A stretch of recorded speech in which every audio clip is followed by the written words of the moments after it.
வீடியோக்குள்ளே போகிறதுக்கு முன்னாடி ஒரு சின்ன அனௌன்ஸ்மெண்ட். நம்ம சேனலை ரொம்ப நாளாக பார்க்குறவங்களுக்கு தெரியும், நம்ம பெய்டு அட்வர்டைஸ்மெண்ட்லாம் எதுவும் பெருசாக பண்ணுறது கிடையாது. But it's getting tough these days. So என்னோட ஒர்க் உங்களுக்கு பிடிச்சிருந்தா, உங்களுக்கு விருப்பம் இருந்தால் நம்ம சேனலோட growthக்கு உங்களால் முடிஞ்ச கான்ட்ரிபியூஷனை பண்ணுங்கள். அதுக்கான யூபிஐ ஐடி இப்போ ஸ்க்ரீனில் வரும் அண்ட் டிஸ்கிரிப்ஷன்லேயும் இருக்கும். அண்ட் அப்ராடில் இருக்கவங்களுக்கு பைமிய காஃபி லிங்கையும் நான் கீழே கொடுத்துருக்கேன். ஸோ பார்த்து பண்ணுங்கள். Welcome to haunted times. இந்த வீடியோ நீலிமலை எஸ்டேட் சீரீஸோட 5வது பார்ட். இந்த சீரீஸோட மற்ற வீடியோஸ் எல்லாம் பார்த்துட்டு வந்துருங்க, அப்போ தான் இதோட கண்டினியூஷன் உங்களுக்கு புரியும். ஸோ இப்போ வீடியோக்குள்ளே போகலாம்.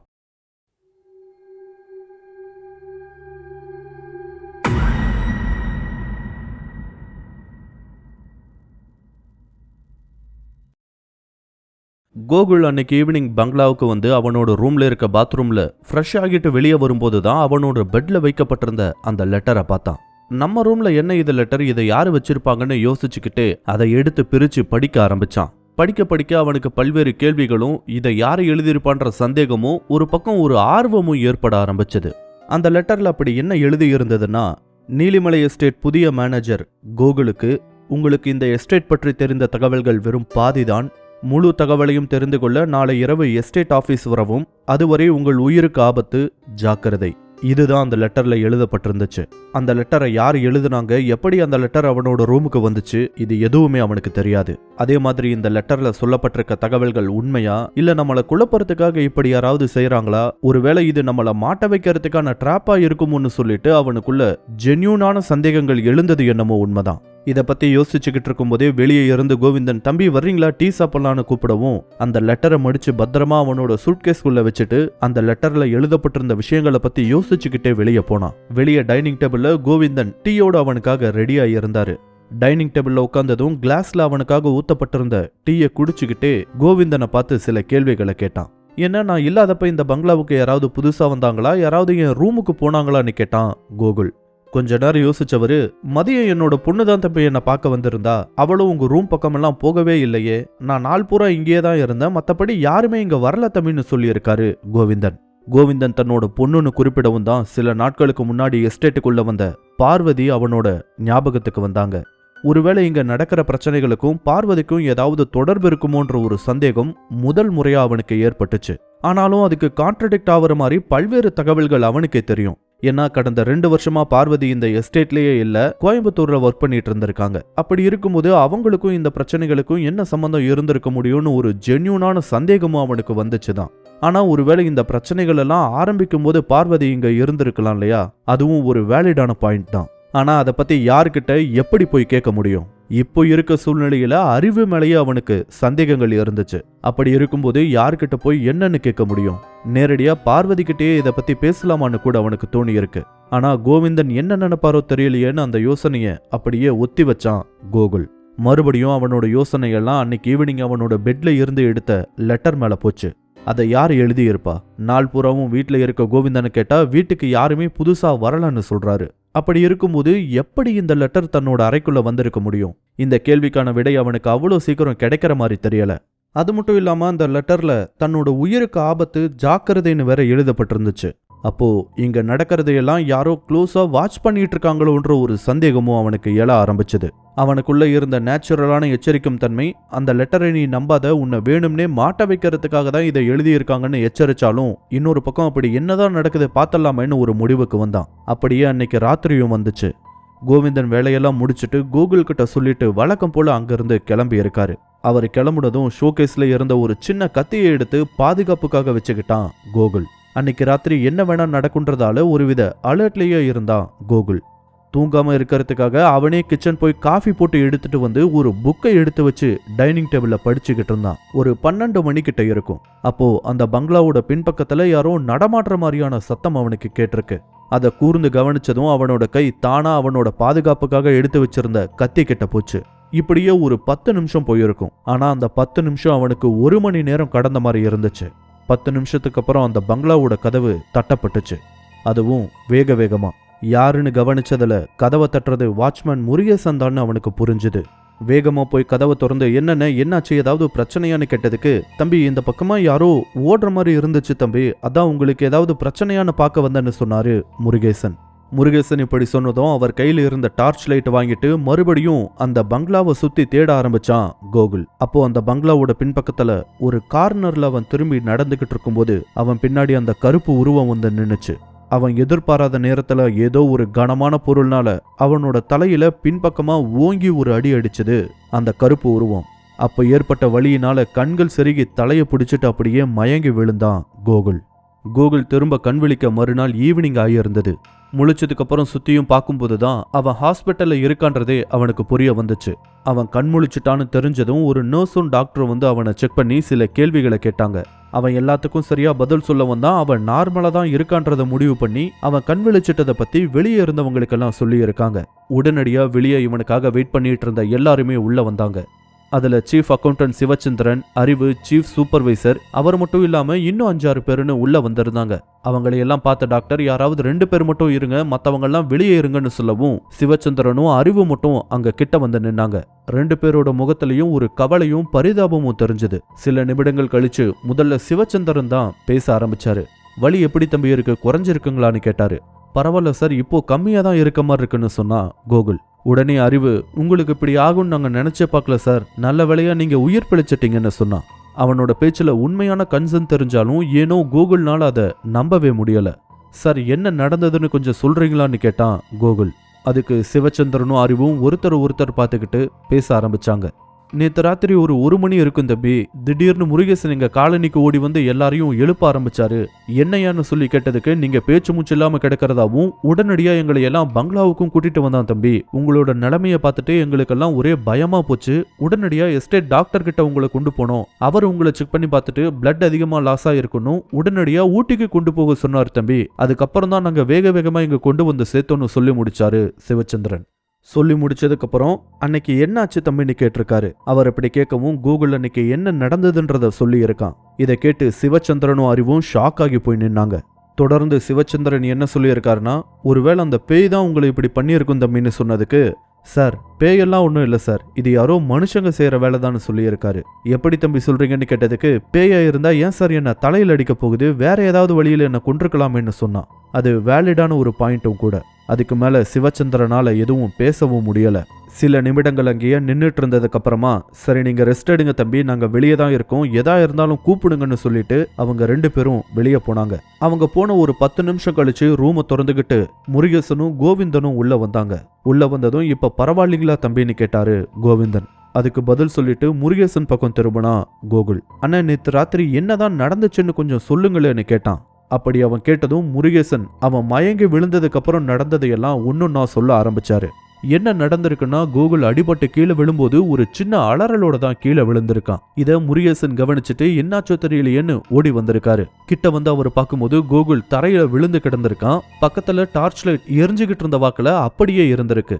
வந்தவரு கூகுளை எழுப்ப பார்த்திருக்காரு. அப்பதான் டார்ச் லைட் பட்டு அவரோட பின்னந்தலையில இருந்து ரத்தம் வந்துட்டு இருந்ததை அவரு கவனிச்சிருக்காரு. இதை பார்த்ததும் பதறி போனவரு எப்படியோ கஷ்டப்பட்டு கூகுளை பங்களாவோட ஃப்ரண்ட்டுக்கு இழுத்துட்டு வந்து போட்டுட்டு வேகமா எல்லாரையும் கூப்பிட போயிருக்காரு. அடுத்த 10வது நிமிஷம் எல்லாருமே பங்களாவுக்கு வந்திருக்காங்க. அதுக்கப்புறம் தான் ஹாஸ்பிட்டலுக்கு கொண்டு போறதெல்லாம் நடந்திருக்கு. இதையெல்லாம் சொல்லி முடிச்சாரு முருகேசன். முருகேசன் இதை சொல்லி முடிக்கவும் ரொம்ப நன்றின்னு சொன்னா கோகுல். அதுக்கு ஒருவித கவலையோட, நீங்க பொழைச்சு வந்ததே போதும் தம்பி, எதுக்கு நன்றியெல்லாம் சொல்லிட்டு இருக்கீங்கன்னு சொன்னாரு முருகேசன். கொஞ்ச நேரம் பேசிட்டு இருந்ததுக்கு அப்புறம் அவங்களும் அங்கிருந்து வெளியே போனாங்க. கூகுள் ஹாஸ்பிட்டல்ல இருந்த சமயத்திலேயே அந்த எஸ்டேட்டோட சென்னை மேனேஜ்மெண்ட்டுக்கும் இதை பத்தி தெரிவிச்சிருந்தாங்க. அவங்க கூகுளை பத்திரமா பார்த்துக்க சொல்லியிருக்காங்க. அண்ட் கூகுள் கண் விழிச்சதும் அவங்களுக்கு கால் பண்ணவும் சொல்லியிருக்காங்க போல. அதை பத்தியும் சிவச்சந்திரன் அவங்கிட்ட சொல்லி இருந்தாரு. ஈவினிங் ஒரு 8 மணிக்கிட்ட டாக்டர் மறுபடியும் அவனை செக்அப் பண்ண வந்தாரு. வந்தவர்கிட்ட எப்போ டாக்டர் டிஸ்சார்ஜ் ஆகலான்னு கேட்டிருக்கான் கூகுள். அதுக்கு அவரு, அடி கொஞ்சம் பலமா பட்டிருக்க மாதிரி இருக்கு சார், நாளைக்கு வரைக்குமாவது அப்சர்வேஷன்ல இருங்க, நாளைக்கு ஈவினிங் பார்த்துட்டு எப்போ டிஸ்சார்ஜ் ஆகுறதுன்னு சொல்றேன்னு சொல்லிட்டு போனாரு டாக்டர். அவர் போனதுக்கு அப்புறம் சிவச்சந்திரனையும் அறிவையும் கூப்பிட்டு, நீங்க 2 பேரும் கிளம்புங்க சார், நான் ஹாஸ்பிட்டல்ல தானே இருக்கேன், நான் பாத்துக்கிறேன்னு சொல்லி அவங்க 2 பேரையும் அனுப்பி வச்சான் கோகுல். அவங்க போகும்போது மறுநாள் காலையில தன்னோட மொபைல் போனை எடுத்துட்டு வரவும் சொல்லி இருந்தான் கோகுல். அன்னைக்கு நைட் அவன் ஹாஸ்பிட்டல்லையே தங்க வேண்டி இருந்ததால எந்த பிரச்சனையும் வரல. மறுநாள் காலையில கோகுல் கேட்ட மாதிரியே அறிவு அவனோட போனை எடுத்துட்டு வந்து கொடுத்தான். போன் வந்ததும் சென்னைக்கு கால் பண்ணி பேசியிருக்கான். ஒரு 5 நிமிஷம் கழிச்சு இந்த எஸ்டேட்டுக்கு அனுப்புற முடிவு எடுத்தவரே இவன் கிட்ட பேசியிருக்காரு. பேசினவரு கொஞ்சம் கன்சர்னிங்கா, நீங்க வேணா இங்க வந்துருங்க கூகுள், நான் உங்களை வேற கம்பெனியில பிளேஸ் பண்ணிக்கிறேன், தேவையில்லாம எதுக்கு பிரச்சனைன்னு சொல்லியிருக்காரு. அதுக்கு கூகுள், இல்ல சார், நான் இந்த பிரச்சனையை இன்னும் கொஞ்ச நாள்ல முடிச்சிருவேன்னு தான் தோணுது, ஸோ கவலைப்படாதீங்கன்னு சொல்லியிருக்கான். அவரும் கொஞ்ச நேரம் பேசிட்டு இருந்துட்டு காலை கட் பண்ணாரு. நாளைக்கு மார்னிங்கே நீங்க டிஸ்சார்ஜ் ஆகலாம் கோகுல், ஒரு பிரச்சனையும் இல்ல, ஆனா கவனமா மட்டும் இருங்க, எதுக்கும் நீங்க கிளம்புறதுக்கு முன்னாடி நான் ஒரு தடவை செக்அப் பண்ணிட்டு அனுப்பிடுறேன்னு சொல்லி இருந்தாரு. ஸோ அன்னைக்கு ராத்திரியும் கோகுல் ஹாஸ்பிட்டல்லையே தங்கினான். மறுநாள் காலையில செக்கப் முடிச்சுட்டு 11 மணி வாக்குல அங்கிருந்து கிளம்பி இருக்காங்க. 1 மணிக்குள்ள எஸ்டேட் பங்களாவுக்கு போனா கோகுல். அவங்க போகும்போது எஸ்டேட்ல இருந்த நிறைய பேர் அங்க வந்திருந்தாங்க. வந்தவங்கெல்லாம் அவங்கிட்ட பார்த்து இருங்க சார்னு சொல்லிட்டு தான் போயிருக்காங்க. இப்படியே 1 வாரம் கிட்ட கடந்து போயிருக்கு. முதல்ல ஒரு 3 நாள் மட்டும் அறிவு அவன் கூட தங்கி இருந்தான். அதுக்கப்புறம் கூகுள் தனியாவே மேனேஜ் பண்ணிக்கிறேன்னு சொல்லவும் அறிவும் அவனோட வீட்டுக்கே போய் தங்க ஆரம்பிச்சிட்டான். இந்த டைம்ல எல்லாம் அந்த லெட்டர் பத்தின நினைவு தான் அவனுக்கு திரும்ப திரும்ப ஏற்பட்டுக்கிட்டே இருந்துச்சு. ஆள் இருந்ததாலேயோ என்னமோ தெரியல, அந்த 1 வாரமும் அவனுக்கு எதுவுமே நடக்கல. அந்த 1 வாரத்துக்குள்ளேயே மறுபடியும் அவன் சகஜமா வேலைகளை பார்க்க ஆரம்பிச்சிருந்தான். அப்போ அவன் கொஞ்சமும் எதிர்பார்க்காத ஒரு நாள்ல மறுபடியும் அவனுக்கு ஒரு லெட்டர் வந்திருந்துச்சு. அதுவும் முதல்ல அவனுக்கு வந்த லெட்டர் மாதிரியே ஒரு நாள் ஈவினிங் அவன் எஸ்டேட் ஆபீஸ்ல இருந்து திரும்பி வரும்போது தான் பெட் மேல இருந்த அந்த லெட்டர் அவன் பார்த்திருக்கான். அந்த லெட்டர்ல ஒரே ஒரு வரி தான் எழுதி இருந்துச்சு, அவசரம், இன்று நள்ளிரவு மறக்காமல் எஸ்டேட் ஆபீஸ் வரவும். இது மட்டும்தான் அதுல எழுதி இருந்தது. இவ்வளோ நடந்ததுக்கு அப்புறம் போலாமா வேணாமான்னு ஒரு பெரிய குழப்பமே அவனுக்குள்ள ஏற்பட்டிருந்துச்சு. ஆனா இந்த விஷயத்த அவன் விடுற மாதிரி இல்ல. என்ன வேணாலும் சரி ஒரு கை பாத்துருவோன்னு சொல்லிட்டு அன்னைக்கு ராத்திரி அங்க போக முடிவெடுத்தான் கோகுல். இத பத்தி யார்கிட்டையும் எதையும் சொல்லல. வழக்கமா அவன் எப்படி நடந்துக்குவானோ அதே மாதிரிதான் அன்னைக்கும் நடந்துகிட்டான். அன்னைக்கு ராத்திரியும் கோவிந்தன் வேலையெல்லாம் முடிச்சுட்டு வீட்டுக்கு போனதுக்கு அப்புறமா சரியா 11 மணி அளவுல கோகுல் குளிர தாங்குற மாதிரியான ட்ரெஸ்ஸையெல்லாம் போட்டுக்கிட்டு வெளியே கிளம்ப தயாரானான். உள்ள இருந்து கேட் கிட்ட எட்டி பார்க்கும்போது முருகேசன் இன்னமும் முழிச்சிருந்தது அவனுக்கு நல்லாவே தெரிஞ்சுது. எப்படியும் அவர் நைட்டு சரக்கு அடிச்சுட்டு தூங்க வாய்ப்பு இருக்கு, இல்லனா கண்டிப்பா ஒரு 12 மணிக்கு மேல அவர் தூங்கிடுவாரு. அப்போ வெளியே போலான்னு முடிவு பண்ணிட்டு அதுக்காக வெயிட் பண்ணிக்கிட்டு இருந்தான். அவன் எதிர்பார்த்த மாதிரியே ஒரு 1/2 மணி நேரத்துல கோவிந்தன் சேர்ல உட்கார்ந்த வாக்குல தூங்கிட்டு இருந்ததையும் அவனால கவனிக்க நேர்ந்துச்சு. அதை உறுதிப்படுத்திக்கிட்டதும் மெதுவா பங்களாவோட கதவை திறந்து வெளியே வந்தான் கோகுல். கேட் கிட்ட போகும்போது முருகேசன் நல்லா தூங்கி இருந்ததை அவன் கவனிச்சிருக்கான். அவரோட ரூம்ல இருந்த டார்ச் லைட்டை எடுத்துட்டு கேட்டை சத்தம் இல்லாம திறந்துகிட்டு அந்த நடுராத்திரி வேளையில டார்ச் ஆன் பண்ணிக்கிட்டு எஸ்டேட் ஆபீஸை நோக்கி நடக்க ஆரம்பிச்சான். அந்த வழி பூராவும் அவ்வளோ இருட்டு. சுத்தியும் பூச்சிங்களோட சத்தத்துக்கு நடுவுல இவனோட காலடி தடம் மட்டும்தான் கேட்டுக்கிட்டு இருந்துச்சு. அப்போ தூரத்துல தெரிஞ்சது எஸ்டேட் ஆபீஸ். ஆனா அதுக்கு முன்னாடி யாருமே இருக்கிற மாதிரி தெரியல. ஒருவேளை நம்மள வேணும்னு சுத்தல விடுறாங்களோன்னு அவனுக்கு தோணியிருக்கு. இருந்தாலும் என்னதான் நடக்குதுன்னு பாப்போன்னு எஸ்டேட் ஆபீஸ் கிட்ட போயிருக்கான். அவன் சந்தேகப்பட்டது என்னமோ உண்மைதான். அந்த எஸ்டேட் ஆபீஸ் முன்னாடி யாருமே இல்ல. என்னடா இது, வேணும்னே நம்மள குழப்புறாங்களோன்னு அவன் ரோட்டை பார்த்து நின்று யோசிச்சுக்கிட்டு இருக்கும் போதே அவனோட தோல்ல ஒரு கை வந்து விழுந்தது. ஒரு நிமிஷம் அவன் உடம்பெல்லாம் நடுங்கி போயிருச்சு. பயத்துல 2 அடி தள்ளி போய் டார்ச்சை பின்னாடி திருப்பி அடிச்சிருக்கான். அங்க சிவச்சந்திரனும் அறிவும் நின்னுகிட்டு இருந்தாங்க. அங்க நின்னுகிட்டு இருந்த அந்த 2 பேரையும் என்ன நடக்குதுன்னு ஒன்னும் புரியாம பாத்துக்கிட்டு இருந்தான் கோகுல். உடனே அறிவு தன்னோட கையில இருந்த டார்ச் லைட் ஆன் பண்ணான். அப்போ சிவச்சந்திரன், அமைதியா எங்க பின்னாடி வாங்க தம்பி, நீங்க இன்னைக்கு தெரிஞ்சுக்க வேண்டிய விஷயங்கள் நிறைய இருக்குன்னு சொல்லிட்டு 2 பேரும் முன்னாடி நடக்க ஆரம்பிச்சாங்க. பின்னாடி பல கேள்விகளோட கோகுல் பின்தொடர ஆரம்பிச்சான்.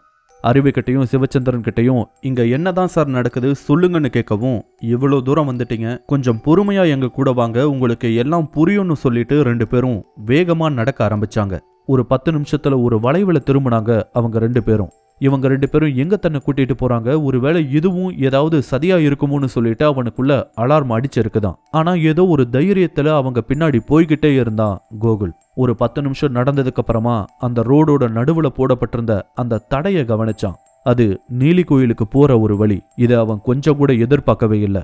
என்ன நடக்குது சார், இங்க எதுக்கு போய்கிட்டு இருக்கோன்னு கேட்டதுக்கு, கொஞ்சம் அமைதியா வாங்க தம்பி, இன்னும் கொஞ்ச நேரத்துல உங்களுக்கு எல்லாமே தெரியும்னு அந்த தடைகளை தாண்டி 2 பேரும் போனதுக்கு அப்புறம் இவனும் அவங்கள பின்தொடர ஆரம்பிச்சான். அடுத்த ஒரு 10 நிமிஷத்துல தூரத்துல ஒரு பெரிய மரமும் பக்கத்துல ஒரு சின்ன கோவிலோட சில்லவுட்டும் தெரிய ஆரம்பிச்சது. அங்க போனதும் அவங்க 2 பேரும் வேக வேகமா கோகுலை இழுத்துக்கிட்டு தூரமா இருந்த ஒரு மரத்துக்கு பின்னாடி போய் ஒளிஞ்சாங்க. அங்க போய் நின்னதும் அடுத்த ஒரு 10 நிமிஷத்துக்கு எந்த சத்தமும் போடாதீங்க தம்பி, இல்லனா நம்ம 3 பேரோட உயிரும் ஆபத்துல முடிய கூட வாய்ப்பு இருக்குன்னு சொன்னாரு சிவச்சந்திரன். அறிவு கூகுள் கையில இருந்த டார்ச் லைட்டை வாங்கி அதையும் அவனோட கையில இருந்த டார்ச் லைட்டையும் ஆஃப் பண்ணான். அவங்க பார்த்துக்கிட்டு இருக்கும்போதே கொஞ்ச நேரத்துல அவங்களோட கண்கள் இருட்டுக்கு பழகுச்சு.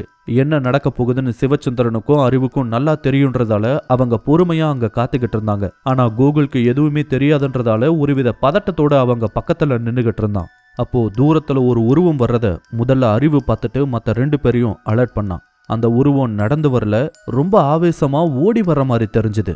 அதுவும் மூச்சிறைக்க ஓடி வந்த அந்த சத்தத்தை கேட்கும்போது ஏதோ உருமல் சத்தம் மாதிரியும் பயமுறுத்துற மாதிரியும் இருந்துச்சு.